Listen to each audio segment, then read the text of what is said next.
So there's been a fair amount of stuff going on in the music industry in the last few months with Jason Aldean's Try That in a Small Town. And now we have Men of Richmond by Oliver Anthony.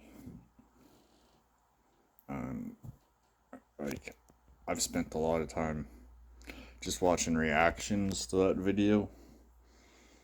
And you can it's like the only I don't know, I've watched probably 50 or 60 reactions to it at least, like small channels, big channels, channels from different countries that,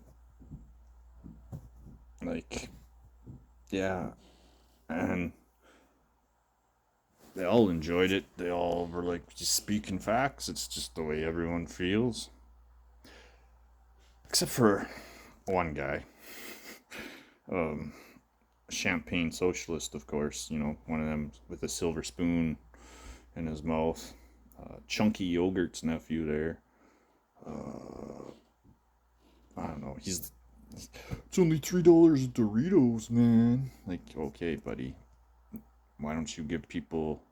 He said it was only $3 at Doritos when all those riots or a riot was going on and a store owner got beat. Like, okay, bud, why don't you put up your home address and invite people over for their $3 at Doritos if that's the way you feel? Anyways, um, yeah, there's. I think one of the reasons that song went viral is because it's not mainstream made. It's not the typical message. It's not an artificial movement like just stop oil.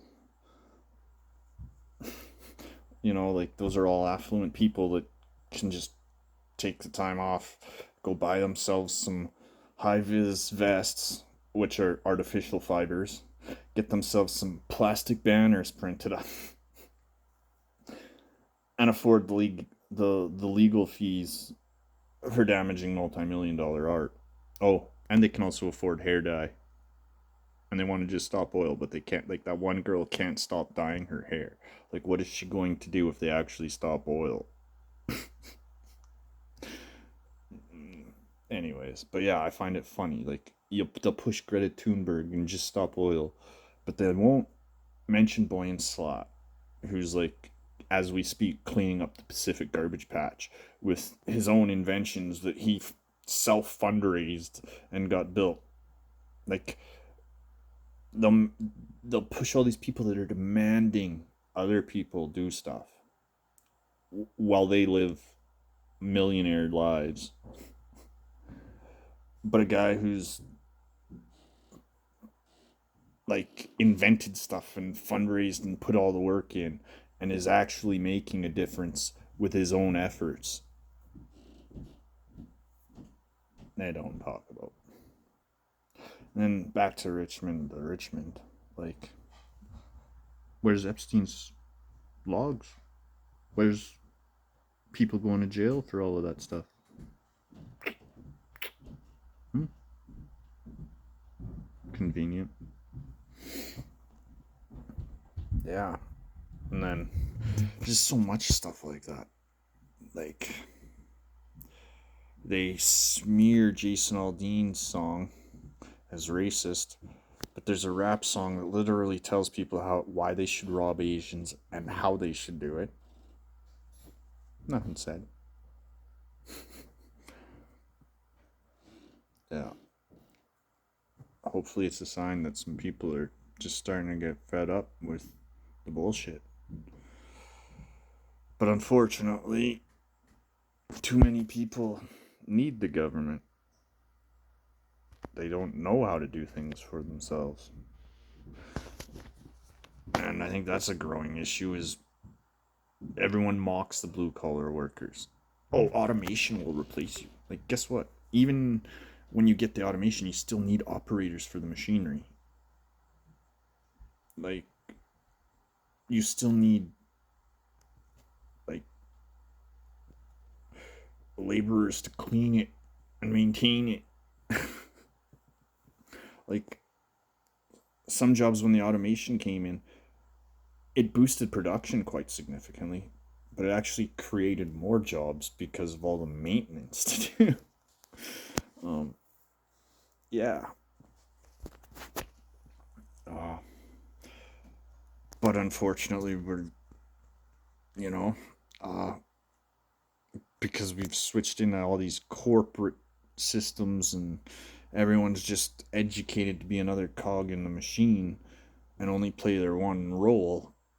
Too many people, like, too many people just don't know how to do anything but what their career path is. They, like, how many people realistically plant and grow a garden and not just a few herbs on a windowsill, but a real garden? How many people sew and knit? Like, if you were off a town, like, how many people in town even know where their main shutoff valve is off of the water main to towards their house? How many people besides rural people could maintain a well with the pressure tank, the water pump, yada yada? Like, most people can't roof their homes, they can't recarpet their homes, can't put up drywall and tape mud and sand it. They don't know how to set concrete forms, tie rebar, pour concrete.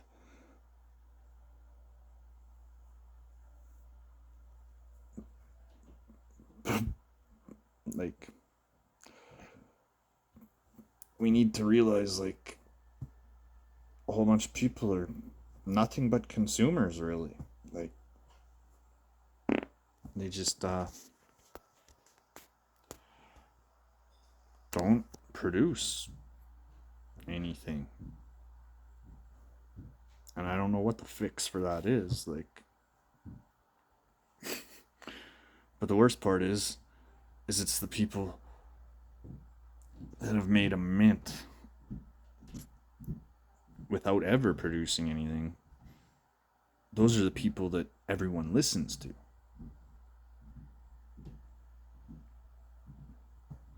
Like, really, what politician? Like, how many politicians can you name that have ever done, ever been a farmer, or working in any of the trades? Like, there's a few that have done STEM fields. Like, I know there's a few doctors, but how many of, like, how do you have someone in charge of agriculture that's never worked on a farm? Like, how do they get to set policy on things they don't actually know? And oh, that's a point I've never. I remember Bill Gates talking about how he had to fly first class or private to Africa to learn how to farm because yeah, uh, like what a 60-something-year-old billionaire is gonna go be the one going out and doing the farm work. Like, come on. Like, that's how he justified using more carbon than other people because he had to go over there to learn what was going to be done. Like, you couldn't have sent some people that are actually going to do the work themselves, like, that are the equipment operators and whatnot. You couldn't have sent them on commercial or even had Zoom. Like, look at the climate conference where they tell us, oh, carbon's killing the world, we've got to pay more for our cars. And then they all fly there on private jets with entourages coming in other jets for a conference that could be a Zoom class. Oh, and while they're there, of course, they eat some of the world's best food on your tab. How stay in some of the world's best hotels on your tab.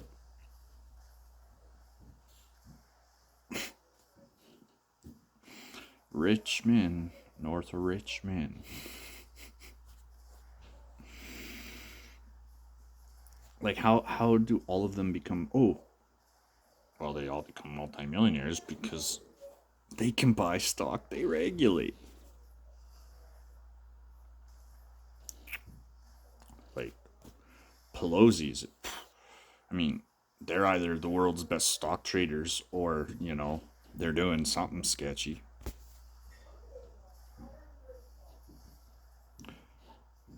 And yet, those are the people that we're supposed to trust.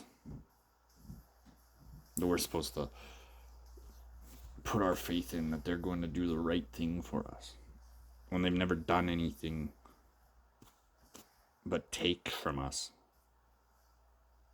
No, I'm not a Trump fan. I'm a Canadian. I think Trump, the only reason he really got elected was because he's basically a fuck you to all the establishment politicians. Like, I guess he did some good things. I'm not American, so I don't really know. But yeah, I think there's a lot of blue collar people that are just fed up, You just like, there's Jake Paul scamming people with his prime drink, making millions. And then, like, you've got guys that are busting ass 12 hours a day doing stuff that needs to be done. Like, and they're barely getting by. And then you got a whole bunch of people that sit and bitch and moan. And they're, it's a squeaky wheel gets the grease. Well, maybe it's time that the working class starts being the squeaky wheel. Find out who's really essential when things kick off then. And who's just silver spoon vermin with nothing to offer the world but bad advice and self-aggrandizing sophistry. Anyways, that's all I got for now. Don't want to start getting too worked up and going off the chain.